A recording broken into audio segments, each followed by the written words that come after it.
Treasury Secretary Janet Yellen is trying to ease concerns over the U.S. banking system. Following the failure of several banks, she remained confident while speaking at the American Bankers Association summit in Washington. The situation demanded a swift response. In the days that followed, the federal government delivered just that: decisive and forceful actions to strengthen public confidence in the U.S. banking system. The situation is stabilizing, and the U.S. banking system remains sound. Joining us now is Wall Street Journal economic reporter Andrew Ackerman. Hey there, Andrew. So, as we heard from Secretary Yellen, and given that she's a Treasury Secretary, we expected her to express confidence in the banking system, but it really seemed unqualified. Are you at all surprised, or is that what you would expect, given the Treasury Secretary needs to instill confidence in order to create stability? Yeah, I mean, a little bit of surprising. The message, I think the big takeaway was, hey, we're going to do everything it takes to stabilize the system. I think that it seems to be working. It's been a couple weeks now, almost a couple weeks since Silicon Valley Bank collapsed quite suddenly, and then you had a second bank failure the following weekend on the 12th. There's a third bank that had to be bailed out by other banks, and then of course you had the whole situation overseas with Credit Suisse being taken over by UBS Bank. I think things seem to be stabilizing. There's been a rally in some of the regional bank stocks that were hit hard over the last week and a half or so. And she's trying to signal, resolve if there are additional bank failures. She's suggesting that they will make those depositors whole the way they did for depositors at the two failed U.S. banks. And Andrew, that idea of everything it takes involves or includes including the federal government intervening if needed.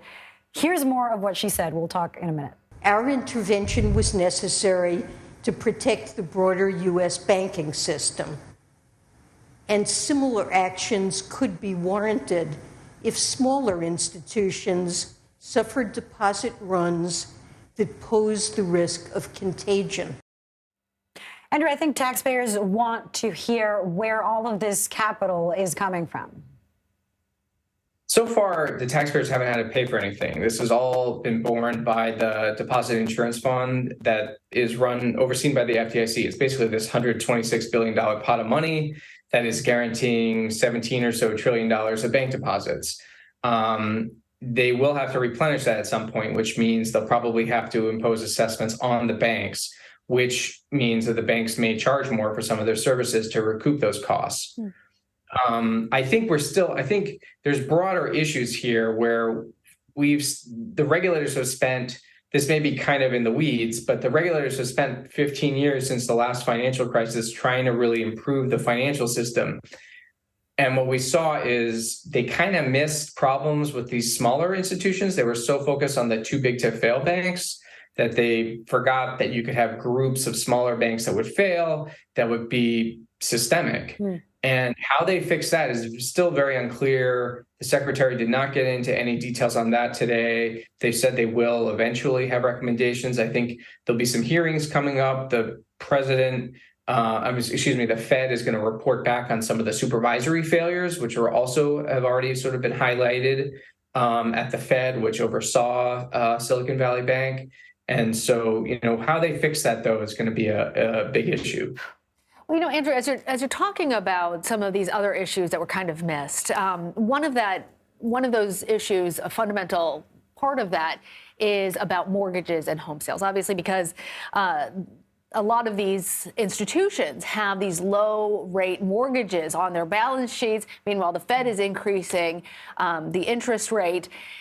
In just this last month, we learned that existing home sales surged. This is a big change in the trend over the past few months. It potentially has implications in the health of our banking systems.